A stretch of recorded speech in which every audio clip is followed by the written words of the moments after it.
ये रही एक और चमत्कारिक और प्रेरणादायक कहानी जो सच्ची करुणा और न्याय के देवता शनि देव की कृपा पर आधारित है। कर्म का फल। ईमानदार मोची रामू। एक पुराने शहर के चौराहे पर रामू नाम का एक बूढ़ा मोची बैठता था। रामू के पास धन के नाम पर बस एक पुरानी लकड़ी की संदूक और फटे हुए औजार थे। वो दिन भर लोगों के जूते और चप्पल सिलता, लेकिन कभी किसी से ज्यादा पैसे नहीं मांगता था। उसका अटूट विश्वास था कि जैसा कर्म वैसा फल।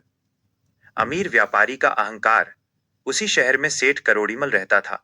उसे अपनी धन दौलत पर बहुत घमंड था। एक दिन करोड़ीमल के महंगे चमड़े के जूते का तस्मा टूट गया। वो रामू के पास आया और उसे जूते फेंकते हुए बोला, तारांकन ए भिखारी, इसे जल्दी ठीक कर। मुझे एक बड़ी सभा में जाना है। अगर थोड़ी भी गंदगी रही तो तुझे कोड़े पड़वाऊंगा। रामू ने शांति से जूता लिया और उसे पूरी मेहनत से सिल दिया। जब काम पूरा हुआ तो करोड़ीमल ने पैसे देने के बजाय रामू को धक्का दिया और बोला, तारांकन, तेरी इतनी हिम्मत कि तू मेरे पैरों को छुए। जा, यही तेरा इनाम है। शनि देव की परीक्षा। उस रात शहर में भारी तूफान आया। रामू अपनी टूटी झोपड़ी में बैठा शनि देव की प्रार्थना कर रहा था। तभी एक लंगड़ा और भूखा भिखारी उसके द्वार पर आया और बोला, बेटा, बहुत ठंड है और मुझे तेज प्यास लगी है। क्या मुझे शरण मिलेगी? रामू के पास केवल एक छोटी सी कंबल और सूखी रोटी थी। उसने उस भिखारी को अंदर बुलाया, अपना कंबल उसे ओढ़ाया और अपनी रोटी उसे खिला दी। रामू खुद सारी रात ठंड में कांपता रहा, लेकिन उसके चेहरे पर संतोष था। न्याय का क्षण।